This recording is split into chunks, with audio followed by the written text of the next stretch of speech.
قرآن مجید کی بہت پیاری آیت جس میں پروردگار عالم مومنوں کو ایک انعام بھی دے رہا ہے ان کے ایمان کی وجہ سے۔ فرمایا بقیت اللہ خیر لکم، ایک وجود ہے جسے خدا نے آج تک باقی رکھا۔ فرمایا وجود تمہارے لیے باعث خیر ہے، باعث برکت ہے۔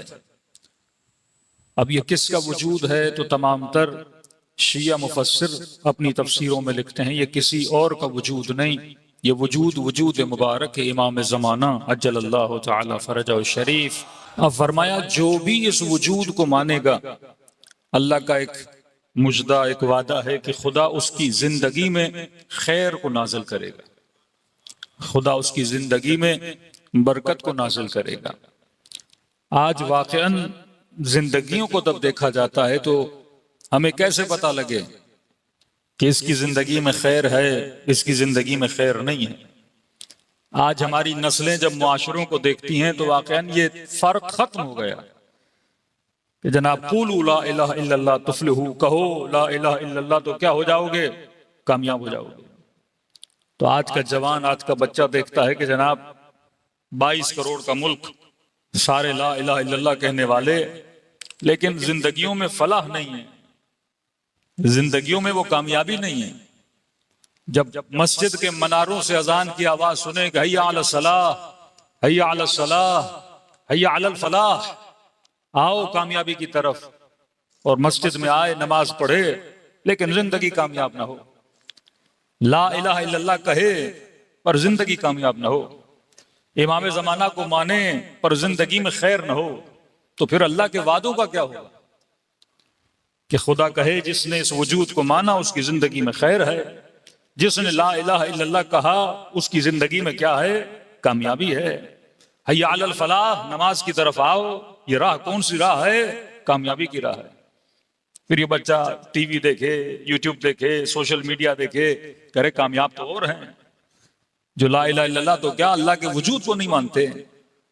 ان کے ملک میں آسائش بھی ہے، امن بھی ہے، لوڈ شیڈنگ کے مسئلے بھی نہیں، چوری چکاری بھی نہیں، رشوت کا نظام بھی نہیں، اور یہاں اتنی بڑی داڑھی رکھنے کے باوجود بھی بندہ راشی ہو، مسجد میں آنے کے بعد بھی چپل چوری ہو جائیں، یہ کیسا معاشرہ ہے؟ ہاں؟ تو ایک طرف جب ہم کسی وجود کو مانتے ہیں تو فرق تو نظر آنا چاہیے نا، کہ اگر کوئی امیر المومنین کو مانتا ہے پہلا امام، دوسرا نہیں مانتا، بھائی ان دونوں کی زندگیوں میں فرق کیا ہے؟ کوئی اللہ کے وجود کو مانتا ہے، کوئی اللہ کے وجود کو نہیں مانتا، ان دونوں کی زندگیوں میں فرق کیا ہے؟ آج سب کا طرز زندگی ایک بن گیا، کیونکہ ہم زبان سے کہتے کچھ ہیں، ایمان ہمارا کسی اور چیز پر ہوتا ہے۔ کافر بھی ہو تو ایمان ایک چیز پر ہے، مسلمان بھی ہو تو ایمان ایک چیز پر ہے۔ تو جب ایمان کسی اور پر ہو اور زبان پر کلمہ کسی اور کا ہو تو زندگی میں ہمیشہ اثر اس کا نظر آتا ہے جس پر انسان کا کیا ہوتا ہے؟ ایمان ہوتا ہے۔ اب پہلا سوال، یہ جوان جسے کامیابی سمجھتا ہے کیا وہ کامیابی ہے کہ نہیں؟ خدا جسے کامیابی سمجھتا ہے کیا وہ کامیابی کیا ہے؟ اصلاً جب ہم دعائیں کرتے ہیں خدا میرے رزق میں اضافہ فرما، تو میرے ذہن میں کون سا رزق ہوتا ہے؟ جب زیارت عاشورہ پڑھتے ہیں تو کہتے اللہم ارزقنی البراءہ، اے خدا مجھے رزق دے۔ کس کا رزق دے؟ براءت کا رزق دے۔ اللہم اجعلنی محیای محیا محمد و آل محمد، اے خدا مجھے زندگی چاہیے۔ کیسی زندگی؟ فرما جیسی محمد اور آل محمد کی زندگی تھی۔ اگلا جملہ مماتی ممات محمد و آل محمد، اے خدا مجھے موت بھی ایسی دینا۔ مطلب میرا جینا، میرا جانا دونوں کس کی طرح ہوں؟ محمد اور آل محمد کی طرح ہوں۔ اب میں دعا تو کر رہا ہوں لیکن سوال یہ ہے کیا اس طرح جینے کی کوشش بھی کر رہا ہوں کہ نہیں؟ جب کہتا ہوں اللہم اجعلنی محیای محیا محمد و آل محمد، مجھے حیات محمد عطا کر، حیات علی ابن ابی طالب عطا کر، تو کیا علی کی حیات جیسی زندگی جینے کی کوشش بھی کر رہا ہوں کہ نہیں؟ یا میں نے دین کا خلاصہ کر دیا نماز میں؟ آج جب میں لفظ بولتا ہوں عبادت تو آپ کے ذہن میں تصور کیا آتا ہے؟ کہ فلاں بندہ عابد ہے، تو آپ کے ذہن میں کیا ڈیفینیشن آف عابد ہے؟ عابد وہ ہے جو نماز پڑھے، عابد وہ ہے جو حج پہ جائے، عابد وہ ہے جس کے ماتھے پہ سجدوں کے نشان ہوں. ہم کہتے ہیں یہ عبادت ہے. اور خدا کہے کہ وما خلقت الجن والانس الا لیعبدون، میں نے انسان کو خلق اسی لیے کیا تاکہ وہ کیا کرے؟ عبادت کرے. اور عبادت از اکول ٹو نماز، عبادت از اکول ٹو روزہ، عبادت از اکول ٹو خیر و خیرات. میں نے عبادت کو محدود کر دیا چند دن کی ایکٹیویٹیز میں. تبھی وہ عبادت خوارج بھی کر رہے تھے، لشکر یزید والے بھی کر رہے تھے کہ امام حسین اپنی پوری رات جو مولا نے مہلت مانگی کہ ایک رات مہلت دو میں تسبیح خدا کروں گا، تو سورہ آل عمران کی 177 اور 178 آیت کی بڑی شدید طریقے سے مولا ورد کر رہے تھے کہ شمر چیخ اٹھا کہ حسین اتنی بار اس آیت کو کیوں پڑھ رہے ہو؟ وہ آیت یہ تھی کہ خدا کفار کو یہ کہتا ہے، بنی اسرائیل کے لیے ہے کہ تم یہ سمجھتے ہو کہ خدا تجھے جو زندگی لمبی دے رہا ہے یہ اللہ کی طرف سے رحمت ہے. کوئی انسان یہ سمجھے مجھے مال زیادہ ملا تو یہ رحمت، زندگی زیادہ ملی تو اللہ کہتا ہے یہ رحمت نہیں، یہ مہلت ہے. اور یہ مہلت کبھی عذاب بھی بن جاتی ہے کہ صدام جتنا لمبا جیتا وہ عذاب تھا اس کے لیے، یزید جتنا لمبا جیے یہ عذاب ہے اس کے لیے. اے شمر اگر تجھے موت نہیں آ رہی، پوری شب عاشور تو زندہ ہے، حسین کے سینے پر بھی سوار ہے، یہ تجھے مہلت دی جا رہی ہے. اور یہ مہلت تیرے لیے کیا بن رہی ہے؟ عذاب بن رہی ہے. یہ رحمت نہیں ہے، یہ عذاب ہے. کیونکہ تو اس مہلت سے فائدہ نہیں لے رہا، کیونکہ اس مہلت سے عبرت نہیں لے رہا. تو ہمارے ذہنوں میں جو تصورات ہیں وہ تصورات غلط ہیں. ہم نے عبادت کا تصور بنایا صرف نماز پڑھنا. فلاں بندہ عابد ہے کیونکہ نماز پڑھتا تھا، فلاں بندہ عابد ہے کیونکہ حج پہ جا چکا ہے، فلاں بندہ عابد ہے کیونکہ ترتیب سے روزے رکھتا ہے. اب یہاں نماز پڑھ کے دکان پہ اس کا عمل کیسا تھا ہم نے اس کو دیکھا ہی نہیں. یہاں نماز پڑھ کے اس کے لوگوں کے ساتھ معاملات کیسے تھے ہم نے دیکھا ہی نہیں. اچھا جناب، اگر ہم نے آپ کی تعریف اور آپ کی ڈیفینیشن مان لی کہ عبادت از اکول ٹو نماز، روزہ، حج و زکات، تو مجھے یہ بتائیے 24 گھنٹے میں کتنی عبادت کرتے ہیں ہم؟ مشکل سے 17 منٹ کی نماز، سال میں ایک حج، چلو ایک آدھی زیارت. تو خدا نے تو کہا زندگی کا مقصد ہی عبادت ہے. مطلب میرے 24 گھنٹے کس میں گزرے ہیں؟ عبادت میں گزرے. اب آپ پریکٹیکلی کیا پاسبل ہے کہ بندہ 24 گھنٹہ مصلی پہ بیٹھے؟ پاسبل ہے بندہ 24 گھنٹہ نماز پڑھتا رہے؟ پاسبل ہے کہ بندہ 24 گھنٹہ اللہ کا ذکر کرتا رہے؟ تو جناب اگر 24 گھنٹہ مسجد میں بیٹھ گیا تو بچوں کے لیے کمانے کون جائے گا؟ 24 گھنٹہ ذکر خدا کرتا رہا تو جاب پہ کون جائے گا؟ کاروبار کون کرے گا؟ تو جب آپ کے لیے پاسبل نہیں ہے تو خدا بھی ایسی ڈیمانڈ نہیں کر سکتا کہ زندگی کا مقصد ہی عبادت ہے. اب سوال یہ ہے کہ میں جس کو عبادت سمجھ رہا ہوں وہ عبادت اور ہے، خدا جسے عبادت سمجھ رہا ہے وہ عبادت اور ہے. اگر عبادت کو سمجھ جاؤ تو راتوں کو سلمان کا سونا بھی عبادت بن جاتا ہے.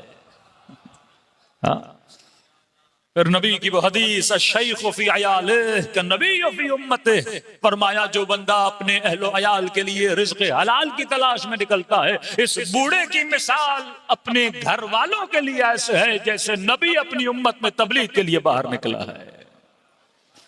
اب یہ جو روڈ کے کنارے پہ کھڑا ہو کے ریڑی لگا کے کچھ فروٹ بیچ رہا ہے یہ عبادت کر رہا ہے. شاید تیرے مسجد میں آنے سے اس کی عبادت کیا ہو؟ افضل ہو. یہ پسینہ جو بہا رہا ہے اپنے بیوی بچوں کے لیے رزق حلال کے لیے کیا کر رہا ہے؟ عبادت کر رہا ہے. سارے نتیجے آپ نے یہاں تو نہیں دیکھنے، اصل نتائج دنیا کہاں ملتے ہیں؟ آخرت میں ملتے ہیں. تبھی جب ایک مزدور رسول کی خدمت میں آیا، مزدور مطلب گھر بناتا تھا، راسکے کا کام کرتا تھا، نبی نے اسے دیکھا پسینے سے شل تھا اور اس کے ہاتھوں کے ناخنوں پہ مزدوری کر کر کے مٹی جمع ہو گئی تھی. عجیب پیاری روایت ہے، فرماتے رسول نے اس کے ہاتھ کو آگے بڑھایا اور اس کے ناخنوں پہ لگی ہوئی مٹی کو اتارا اور مصطفیٰ نے اس مٹی کو بوسا دیا اور فرمایا کہ اس کے بدن سے جو پسینے کے قطرے گر رہے ہیں یہ پسینے کے قطرے نہیں، یہ تسبیح الہی کے دانے ہیں جو ٹپک رہے ہیں. تسبیح صرف وہ نہیں کہ ہاتھوں پہ لگی ہو اور بندہ سبحان اللہ کہے، وہ بھی تسبیح ہے کہ جب راہ خدا میں چلتے ہو اور بدن سے پسینہ گر رہا ہے، یہ پسینہ تسبیح الہی کر رہا ہے، یہ خون تسبیح الہی کر رہا ہے، یہ رگوں میں دوڑتا ہوا لہو تسبیح الہی کر رہا ہے. کیوں کہا کہ جب کربلا کے راستے پہ چلتے ہو تو تمہارے پاؤں کی خاک کو ملائک اپنے پروں سے مس کرتے ہیں، کیونکہ یہ چلنا عبادت ہے، یہ راہ عبادت ہے، یہ راہ محنت ہے، یہ آپ کو شبیہ کرب و بلا بنا دیتی ہے۔ تو فرمایا زندگی اور عبادت کا مطلب یہ نہیں کہ بندہ صرف نماز پڑھے، عبادت ایک کمپلیٹ تصور حیات ہے کہ زندگی ایسے گزاری جائے جیسے رب کو پسند ہے، پھر سانس اندر جائے تو عبادت، سانس باہر بھی آئے تو عبادت۔ صلوات پڑھے محمد والے محمد پہ۔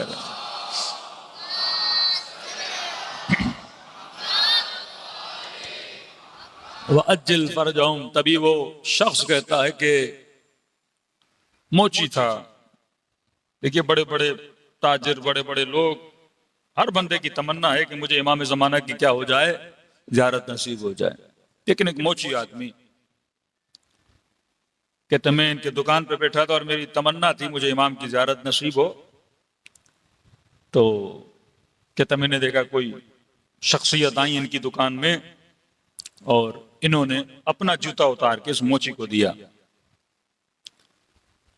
کہا کہ میرے جوتے پہ ٹاکا لگا لیں۔ تو موچی نے کہا آپ تھوڑا صبر کر لیں، 2 جوتے آپ سے پہلے کوئی دے کر گیا ہے، پہلے ان کا حق ہے کہ میں ٹاکا لگا، اور میں نے ان کو وعدہ دیا ہے کہ جناب اتنی دیر میں آپ آ جائیں، آپ کے جوتے کو ٹاکا لگ جائے گا۔ تو انہوں نے کہا مجھے جلدی، آپ ذرا میرے جوتے کو ٹاکا لگائیں۔ انہوں نے کہا یہ میں نہیں کر سکتا۔ کہ آپ دیکھ رہے ہیں میں کون ہوں، میری شخصیت کو دیکھیں، میں سید ہوں۔ کہ سید بزرگوار آپ کا احترام دل و جان پر، لیکن باری ان کی ہے، میں نے کیونکہ ان کو وعدہ دیا ہے، وعدہ خلافی نہیں کر سکتا۔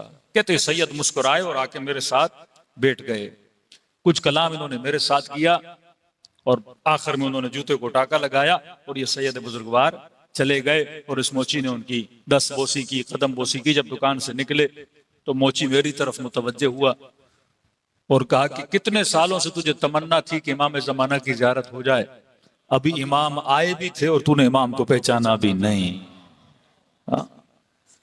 کہا عجیب بندے ہو، مولا جوتا دے رہے اور تم نے 2 جوتوں سے منع کر دیا۔ کہ مولا یہی دیکھنے آئے تھے اور تجھے بتانے آئے تھے کہ میں اپنی زیارت اسے کرواتا ہوں جو اپنے وعدے پہ وفا کرتا ہے۔ کہ خود مولا نے مجھے بتایا کہ یہ عادت تمہاری ہمیں بڑی پسند ہے، اور تمہیں بتلانے کے لیے مولا آئے تھے کہ دیکھو زیارت اسے کروائی جاتی ہے جو بندہ کیا کرے، لمن لا عہد لہ لا دین لہ، جس کا وعدہ نہیں اس کا دین نہیں ہے۔ تو مسلمان کہلاتا ہے اپنی زبان کی وجہ سے۔ رسول ہجرت کر کے جا رہے ہیں، امانتیں کفار کی ہیں، علی کو موت کے بستر پہ سلا کے جا رہے ہیں کہ کافروں کو امانتیں کیا کرنا، واپس کرنا۔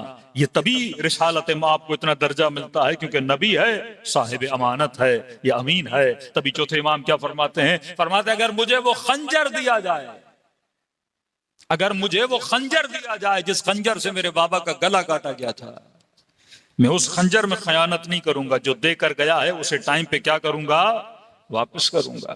زندگی گزارنے کا سلیقہ ایسا ہو کہ اغیار بھی انسان سے کیا ہو جائیں، انسپائر ہو جائیں۔